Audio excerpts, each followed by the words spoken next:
25 വർഷ കാലഘട്ടം കർത്താവിൻ്റെ ജനത്തിനു വേണ്ടി സേവനം അനുഷ്ഠിച്ച് വിശ്വസ്തനായ ഭൃത്യനായി ഇന്ന് ബലിപീഠത്തിൽ ജൂബിലി ആഘോഷങ്ങൾ കൊണ്ടാടുന്ന ബഹുമാനപ്പെട്ട ദേവസ്യ കാനാട്ടച്ഛൻ്റെ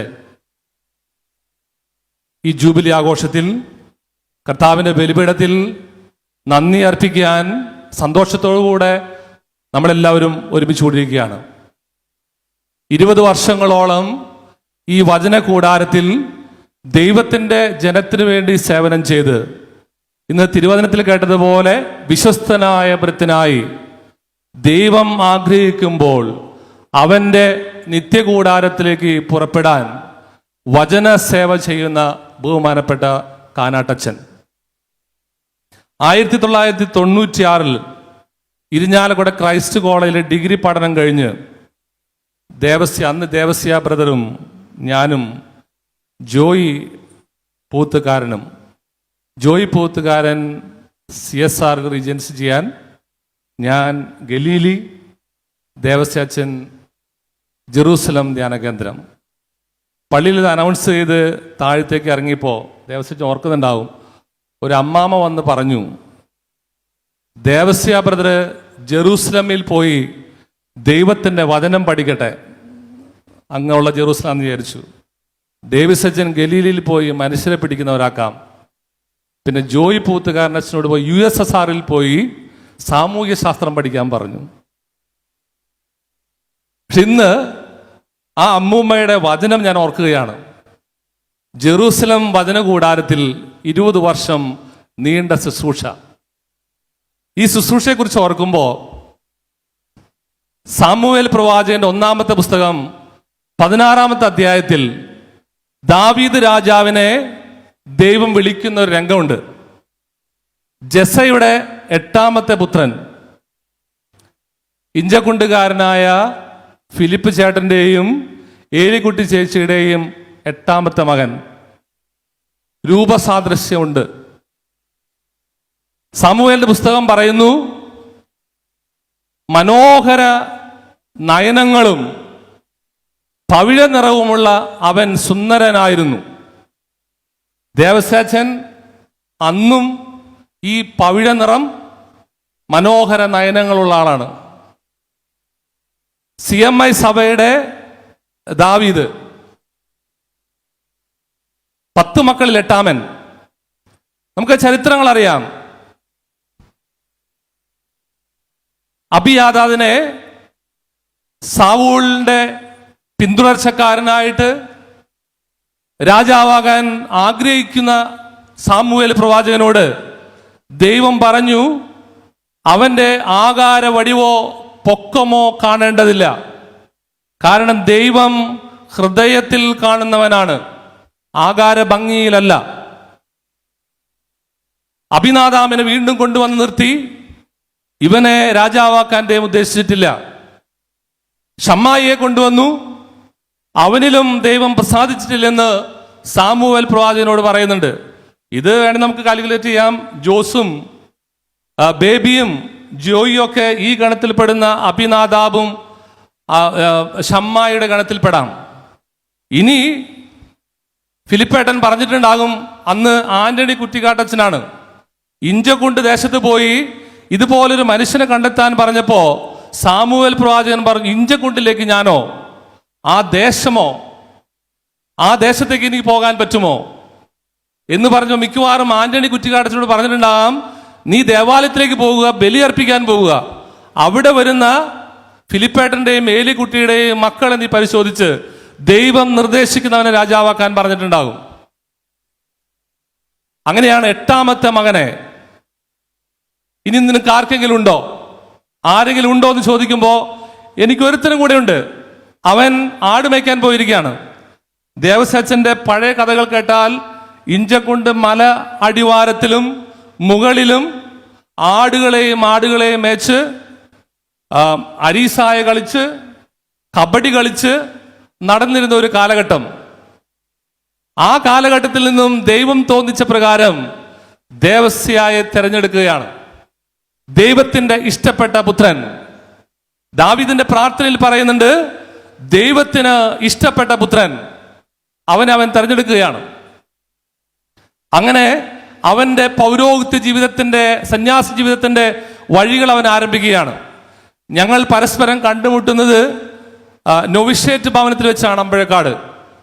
അന്ന് ദേവസ്വജൻ വരുമ്പോൾ നമുക്കറിയാം, ഒരു കർഷക കുടുംബത്തിന്റെ പശ്ചാത്തലത്തിലുള്ള ദേവസ്വച്ചൻ ഞങ്ങളെയൊക്കെ കടത്തിവെട്ടുന്ന തരത്തിൽ ഈ പവിഴമുത്ത് അന്ന് ഞങ്ങളിൽ ഏറ്റവും സുന്ദരനായിരുന്നു.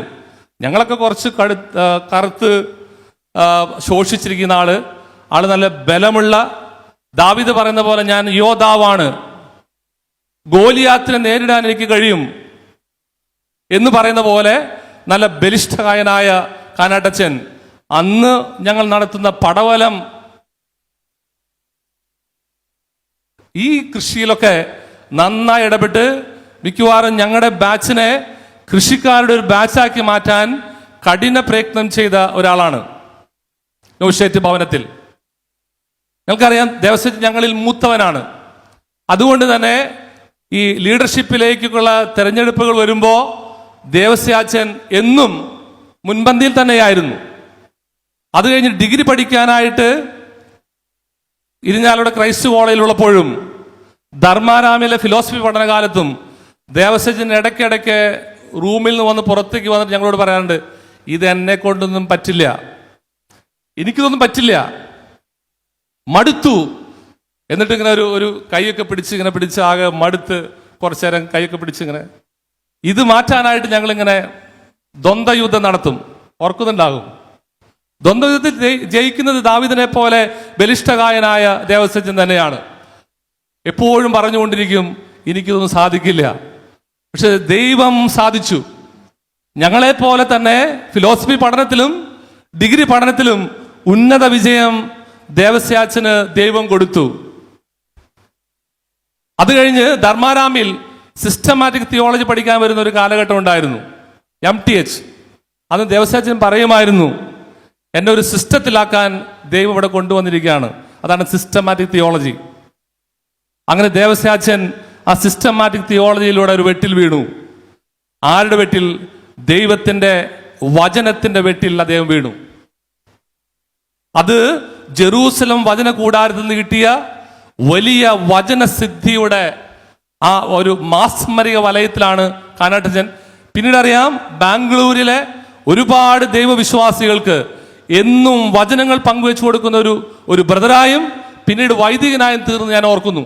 ഞങ്ങളൊക്കെ സായാഹ്നമാകുമ്പോൾ കളിക്കാൻ കളിക്കളത്തിലേക്ക് പോകുമ്പോൾ കാനാട്ടച്ചൻ എന്നും വചനം പങ്കുവയ്ക്കാനും വിശ്വാസികൾക്ക് രോഗശാന്തി ശുശ്രൂഷ കൊടുക്കാനുമായിട്ട് ബാംഗ്ലൂരിലെ പല സ്ഥലങ്ങളിലേക്കും പുറപ്പെടുന്ന കാനാട്ടച്ചൻ ഓർക്കുമ്പോൾ ചിലപ്പോൾ ലൂഷ്യസച്ചിന് ശേഷം ഒരു കരിസ്മാറ്റിക് പ്രസ്ഥാനത്തിന്റെ ഒരു CMI കാരനായിട്ട് ദേവസ്വച്ചൻ അവിടെ മാറി. ഞാൻ ഇന്നലെ ക്രൈസ്റ്റ് അക്കാഡമിയിൽ പറഞ്ഞു, ചിലപ്പോൾ ജൂബിലി ആഘോഷം ക്രൈസ്റ്റ് അക്കാഡമി ബാംഗ്ലൂരിൽ കൊണ്ടാടേണ്ടതായിരുന്നു. കാരണം അവിടെ ഒരു ധ്യാന കേന്ദ്രം തുടങ്ങാനുള്ള ഒരു ആഗ്രഹം ദേവസ്വച്ചൻ ഉണ്ടായിരുന്നു. പക്ഷെ ദൈവത്തിന്റെ ചിന്തകളും വഴികളും നമ്മൾ ചിന്തിക്കുന്ന അപ്പുറത്താണ്. അവിടുന്ന് ദൈവം ഈ വചന കൂടാരത്തിലേക്ക് തന്നെ വീണ്ടും കൊണ്ടുവരാണ്. 5 വർഷക്കാലം അമേരിക്കയിൽ പോയി അജപാലന ശുശ്രൂഷ നടത്തിയിട്ടും ഈ ഭൗതികതയുടെ ഒരു മാലിന്യങ്ങളും ഏൽക്കാതെ വചനം പങ്കുവെച്ചു കൊടുക്കുന്ന കാര്യത്തിൽ മാത്രം ശ്രദ്ധിക്കുന്ന വിശ്വസ്തനായ കാര്യസ്ഥനായി ഈ ദേവസ്യ കാനാട്ടച്ചൻ മാറി എന്നുള്ളതാണ് നമ്മളെല്ലാവരെയും കുറിച്ചുള്ള സന്തോഷകരമായ കാര്യം. നമുക്കറിയാം, ഇന്ന് ദിവ്യകാരുണ്യ സൗഖ്യ ധ്യാനം ആരംഭിച്ചിട്ട് 4 വർഷങ്ങളുടെ ആഘോഷങ്ങൾ കൂടെ ഇന്ന് കൊണ്ടാടുന്ന ദിവസമാണ്.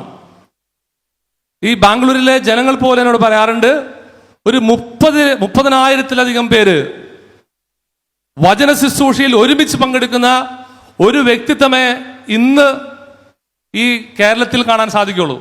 ഭാരതത്തിന് പുറത്തുണ്ടാവുമെന്ന് എനിക്കറിയില്ല. കേരളത്തിനും ഭാരതത്തിനും അകത്ത്, അതും ഏകദേശം 50ഓളം രാജ്യങ്ങളിൽ നിന്ന് ഈ വചന ശുശ്രൂഷയിൽ പങ്കെടുത്ത് ഈ കർത്താവിന്റെ വചനത്തിന്റെ മാസ്മരിക വലയത്തിലകപ്പെട്ട ഒരു ജനതയുടെ, ഇന്ന് ഞാൻ ബാംഗ്ലൂരിൽ നിന്ന് കൂടി പോരും പറഞ്ഞു, അച്ഛനിൽ നിന്നും പ്രാർത്ഥന യാചിച്ചു വരണമെന്ന് പറയുന്ന കുറേ പേരുണ്ട്. അതുപോലെ തന്നെ അദ്ദേഹം പങ്കുവയ്ക്കുന്ന വചനങ്ങൾ ദിവ്യകാരുണ്യ സൗഖ്യ ആരാധനയിൽ അത് വിറ്റ് ജീവിക്കുന്ന ഏകദേശം 50-ലധികം യൂട്യൂബർമാരെ കുറിച്ച് ഞാൻ കേട്ടിട്ടുണ്ട്. അവരതുകൊണ്ട് വചനം വിറ്റ് അവർക്ക് കിട്ടുന്ന ഒരു വരുമാനത്തിൽ നിന്നും ജീവിക്കുന്ന മനുഷ്യരുണ്ട്.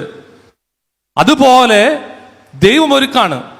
ദാവീദിന്റെ അവസാന സമയത്തുള്ള പ്രാർത്ഥനയിൽ 2 സാമുവേൽ 23-ാമത്തെ അധ്യായത്തിൽ ദാവീദിന്റെ അവസാന പ്രാർത്ഥനയിൽ പറയുന്നുണ്ട്, കർത്താവിന്റെ വചനം എൻ്റെ അധരത്തിലുണ്ട്. കർത്താവിന്റെ വചനം എൻ്റെ അധരത്തിലുണ്ട്. കർത്താവിന്റെ വചനം അധരത്തിൽ സംഭവിക്കാൻ കൃപ നൽകിയ വിശ്വസ്തനായ കാര്യസ്ഥൻ. ഫിലിസ്തരെ നേരിടാനായിട്ട് ദാവീദ് തയ്യാറായി നിൽക്കുമ്പോൾ സാവൂൾ ദാവീദിനോട് പറയുന്നത്, നീ ബാലനാണ്. ഇപ്പൊ ദാവീദ് അതിന് മറുപടി ആയിട്ട് പറയുന്നുണ്ട്, ഞാൻ യുദ്ധവീരനാണ്. അതിന് അദ്ദേഹം പറയുന്ന കാരണങ്ങൾ ഇതാണ്: എൻ്റെ അപ്പൻ്റെ ആടുകളെ ഞാൻ മേയ്ക്കുമ്പോൾ സിംഹമോ കരടിയോ ആട്ടിൻകൂട്ടത്തിൽ നിന്നും ആരെങ്കിലും തട്ടിയെടുത്താൽ ഞാൻ കുതിച്ചു പാഞ്ഞ് അതിൽ നിന്നും, കരടിയിൽ നിന്നും സിംഹത്തിൽ നിന്നും അപ്പൻ്റെ ആടിനെ ഞാൻ തട്ടിയെടുക്കും. എന്നെ ആക്രമിക്കാൻ തുനിഞ്ഞാൽ അവന്റെ ജടയിൽ പിടിച്ച് ഞാൻ മലർത്തിയടിച്ച് സിംഹത്തെയോ കരടിയോ ഞാൻ കൊല്ലും. ഇത് ആത്മീയ വ്യാപാരത്തിന്റെ താലന്ത് കൊടുക്കപ്പെട്ട ഒരു മനുഷ്യനാണ് അദ്ദേഹം. ആത്മീയ വ്യാപാരത്തിന്റെ ഈ ആത്മീയ വ്യാപാരത്തിന്റെ താലന്തുകൾ, ദൈവം കൊടുത്ത താലന്തുകളെ 10 വർദ്ധിപ്പിച്ച് മാക്സിമം കൃപിച്ച് ഈ 4 വർഷങ്ങളായിട്ട് ഇവിടെ നിന്നും ഒരു സ്ഥലത്തേക്ക് പോലും നീങ്ങാതെ ഈ ദൈവത്തിന്റെ ശുശ്രൂഷ ചെയ്യുന്ന ഈ മനുഷ്യൻ ദേവസ്യച്ഛൻ, അത് അത്ഭുതമാണ്. അത്ഭുതങ്ങൾ തേടി വേറെ സ്ഥലത്ത് പോകേണ്ട, ഇത് അത്ഭുതമാണ്. ആ പേരിൽ നമുക്കറിയാം ദേവസ്യ, അത് ദൈവത്തിന്റെയാണ്. ദൈവം കൊടുത്ത വചനം അധരത്തിലും ഹൃദയത്തിലും മനസ്സിലും കാത്തു സൂക്ഷിച്ച് അത് ഈ തലമുറയ്ക്ക് പകർന്നു കൊടുക്കാൻ ആവേശം കാണിക്കുന്ന ഒരു മനുഷ്യൻ. അതുപോലെ തന്നെ ദേവസ്വത്തിനെ കുറിച്ച് നിങ്ങൾക്കറിയാം, കണ്ണൂർക്കറിയാം, വളരെ ലളിതമായ ജീവിതശൈലിയാണ്. ലളിതമായ ജീവിതശൈലി അത് പഠിക്കുന്ന കാലഘട്ടത്തിൽ കൃഷിയിടങ്ങളിൽ നിന്നും ധർമാരാവിൽ വന്ന ശേഷം ഈ പാവയ്ക്ക കൃഷിയിലേക്കൊക്കെ ഞങ്ങളുടെ ബാച്ചിനെ മുൻപന്തിയിൽ കൊണ്ടുവന്ന് കുറെ സമയം അതിൽ കൃഷി ചെയ്ത് വളരെ കുറച്ച് സമയം മാത്രമേ ആൾ കളിക്കാൻ ഉപയോഗിക്കൂ. അതുപോലെ കൃഷിയിടങ്ങളിലും അധ്വാന മേഖലയിലും ഒക്കെ തിളങ്ങി നിന്നൊരു വ്യക്തിത്വമാണ്. അങ്ങനെ ദൈവം പതുക്കെ പതുക്കെ ദൈവത്തിന്റെ മനുഷ്യനായി, ദൈവത്തിന്റെ സ്വന്തമായി ദാവീദിനെ അവന് പ്രിയപ്പെട്ടവനാക്കിയതുപോലെ ദേവസ്യ കാനാട്ടച്ചനെ ദൈവത്തിൻ്റെത് മാത്രമായി. അതുകൊണ്ടായിരിക്കാം നിങ്ങൾക്കറിയാം, ഈ 50ഓളം രാജ്യങ്ങളിൽ നിന്നും ഈ 30,000-ലധികം പേര് ഈ ശുശ്രൂഷയിൽ പങ്കെടുക്കുമ്പോൾ എന്തുമാത്രം രോഗശാന്തിയാണ് നിങ്ങൾ കാണുന്നതും അനുഭവിക്കുന്നതും. ഇതുപോലെ കൃപ നൽകിയ ഒരു മനുഷ്യൻ അത് ഈ കുലത്തിൽ വേറെ ഉണ്ടാകില്ല ഞാൻ കരുതാണ്. അതിന് ഏറ്റവും പ്രധാനമായിട്ട് കടപ്പെട്ടിരിക്കുന്നത് നമുക്കറിയാം ദേവസ്യാച്ചന്റെ പ്രിയപ്പെട്ട മാതാപിതാക്കന്മാരോടാണ്, ഫിലിപ്പേട്ടനോടും ഏലിയ കുട്ടിയമ്മച്ചിയോടും. ഞങ്ങൾ ചെറുപ്പകാലത്ത് സെമിനാരിൽ ചേർന്ന സമയത്ത് അമ്പഴക്കാട് വെച്ചൊക്കെ അവരെ കണ്ടിട്ടുണ്ട്. ആത്മീയതയിലും അതുപോലെ യഥാർത്ഥ കത്തോലിക്ക വിശ്വാസത്തിലും അടിയുറച്ചു നിന്ന 2 മനുഷ്യർ. ഒരാളുടെ മതസംസ്കാര ശുശ്രൂഷയിൽ പങ്കെടുക്കാനും എനിക്ക് കൃപ കിട്ടിയതാണ്. അതുപോലെ അവരെ വളർത്തിയെടുത്താണ്. അങ്ങനെ ഇഞ്ചക്കുണ്ട് ദേശത്ത് നിന്നും നന്മ എന്തെങ്കിലും വരുമോ എന്നുള്ള ചോദ്യത്തിന് ദൈവം ദാവീദിനെ പോലെ ഒരുക്കി അവന്റെ പ്രിയപ്പെട്ടവനായിട്ട്. ആ ദേവസ്വത്തിന്റെ ജൂബിലി സമയത്ത് കർത്താവ് നമ്മൾ നന്ദി പറയുന്നതോടൊപ്പം തന്നെ നമുക്കൊന്നുകൂടെ ഓർക്കാം, ദാവീദ് പറഞ്ഞ പോലെ ഞാൻ യോദ്ധാവാണ്. ഇത് ഭൗതിക കാര്യങ്ങളുടെ ഒരു ലോകത്ത് ഭൗതികതയിൽ നിന്നും ജനത്തെ സംരക്ഷിച്ചു കൊണ്ടുവരാൻ, അത് സിംഹങ്ങളാകാം കരടിയാകാം, ആരെങ്കിലും ഭൗതികയുടെ വ്യാപാരങ്ങളിൽ നഷ്ടപ്പെട്ടു പോയാൽ അവന് തിരികെ കൊണ്ടുവന്ന് തന്റെ പരമപിതാവായ ദൈവത്തിന് തിരികെ കൊടുക്കാൻ ശ്രമിക്കുന്ന ദാവീദിന്റെ മുഖമുണ്ട്, ഛായയുണ്ട് ദേവസ്യാച്ചന്. അതുകൊണ്ട് തന്നെ കർത്താവിന്റെ വചനങ്ങൾ അദ്ദേഹത്തിന്റെ അധരത്തിൽ എന്നും സൂക്ഷിച്ച് ഈ ജനത്തിന് ഇനിയും കൃപ നൽകാൻ ഈ മനോഹര നയനങ്ങളും പവിഴ വർണ്ണങ്ങളുമുള്ള സുന്ദരനായ ഈ ദേവസ്യാച്ചന് കഴിയട്ടെ എന്നുള്ളതാണ് ഞങ്ങളുടെ എല്ലാവരുടെയും പ്രാർത്ഥനയും ആശംസകളും.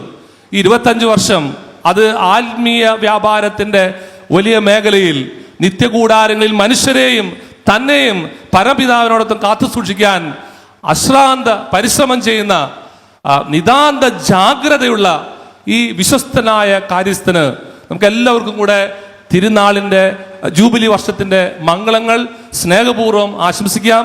ദൈവത്തിൻ്റെ കൃപയിൽ ഇനിയും ദൈവം ആഗ്രഹിക്കുന്നിടത്തോളം കാലം ഈ വചന ശുശ്രൂഷയും ദിവ്യകാരുണ്യ സൗഖ്യ ആരാധനയിലൂടെ അനേകായിരങ്ങൾക്ക് ദൈവത്തിൻ്റെ കൃപയേകുവാനും ഭൗതികയുടെ അതിപ്രസരമുള്ള ഈ ലോകത്ത് അവിടെ നിന്നും അവരൊക്കെ ഓരോരുത്തരും രക്ഷിച്ചു കൊണ്ടുവന്ന് ആത്മീയ വ്യാപാരങ്ങളിൽ ശ്രദ്ധയുള്ളവരാക്കാനും ദൈവം കൃപ ചൊരിയട്ടെ എന്ന് പ്രാർത്ഥിച്ചുകൊണ്ട് ഒരിക്കൽ കൂടെ പൗരോഹിത്യത്തിന്റെ സിൽവർ ജൂബിലിയുടെ മംഗളങ്ങൾ ഞങ്ങൾ എല്ലാവരും ചേർന്ന് ആശംസിക്കുന്നു. കർത്താവിന്റെ വചനം എന്നും അധരങ്ങളിൽ നിലനിർത്തട്ടെ മരണം വരെ. പിതാവിന്റെയും പുത്രന്റെയും പരിശുദ്ധാത്മാവിന്റെയും നാമത്തിൽ ആമേൻ.